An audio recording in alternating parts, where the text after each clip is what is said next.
par rapport à Ebola. Depuis que cette épidémie est apparue dans notre pays, ça a entraîné toutes les formes de violence basées sur le genre. C'est-à-dire qu'il y a non seulement violence physique, mais aussi les cas de viol. C'est le manque de sécurité, il y a la dépendance. Et voilà, donc ça entraîne tout de suite une certaine nervosité au sein de la population et finalement la violence se passe. On a retrouvé la petite couchée à la rentrée de la cour. La petite était complètement blessée. Imaginez-vous une fille de 8 ans qui a été violée par, disons, un monsieur de 20 ans ou de 25 ans. Donc, automatiquement, c'est ainsi que moi j'ai pris la fille maintenant. Nous sommes venus à l'hôpital. Quand nous sommes venus ici maintenant, nous sommes venus voir les docteurs. Ils se sont beaucoup intéressés à nous. L'épidémie à virus Ebola a ralenti en 2014 l'élan de lutte contre les violences basées sur le genre. Parce que tout l'essentiel des ressources humaines et financières qui étaient destinées à la lutte contre les violences basées sur le genre ont été orientés vers la lutte contre l'épidémie à virus Ebola.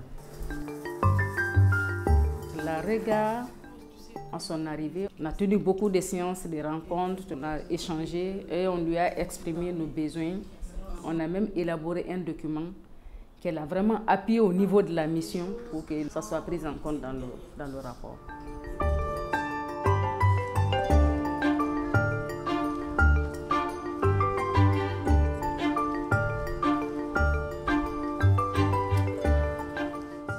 Je suis une REGA, donc concrètement, je suis une conseillère interagence sur les questions de violence basées sur le genre pour la région de l'Afrique de l'Ouest et du Centre.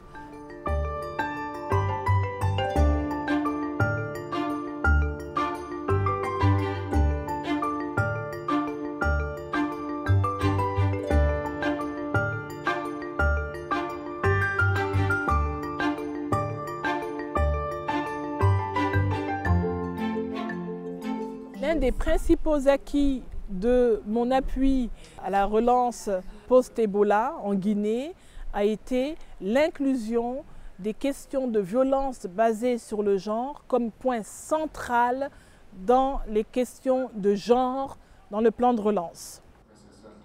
Nous devons prendre en compte tous les aspects liés aux violences faites aux femmes dans toutes les crises et particulièrement dans une crise comme celle-là, sachant que les femmes ont été les plus durement touchées.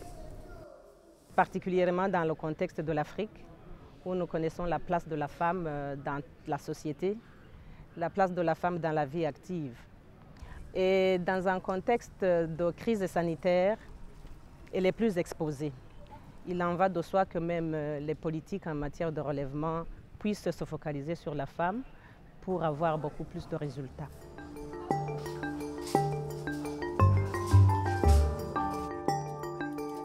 J'ai pu effectuer plusieurs visites de terrain pour pouvoir évaluer concrètement ce qui se fait tant dans la prévention que la réponse.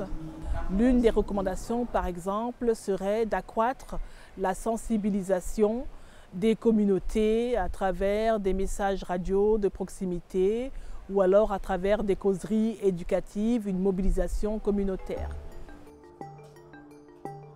Les mesures que nous avons intégrées dans notre plan de réponse, il faut parler de la prévention. La prévention, c'est de faire de la sensibilisation. Nous avons aussi la prise en compte sanitaire et qu'il faut prévoir en cas de cas, dès qu'il y a une personne qui est victime de violence, que la personne soit tout de suite prise en charge dans nos centres de prise en charge que nous avons installés aujourd'hui dans la plupart de nos préfectures. La première des recommandations a été de réactiver le groupe de travail de violence basée sur le genre. Le groupe est un mécanisme de coordination où sont traitées toutes les questions de violence basée sur le genre au sein du système des Nations Unies. Au niveau du groupe, les réunions, la participation aux réunions pendant la crise Ebola a vraiment été ralenti, voire même arrêté. Maintenant, nous allons voir la mission du groupe, voir comment recadrer les choses, une responsabilité stratégique aussi dans le groupe, au gouvernement, pour élargir un peu l'éventail du groupe. À l'unisson, nous essayons de bouger les lignes, de pousser l'agenda du genre et nous n'allons pas cesser de nous mobiliser pour défendre les droits des femmes, des fillettes, des garçons, des hommes et de lutter contre les violences basées sur le genre.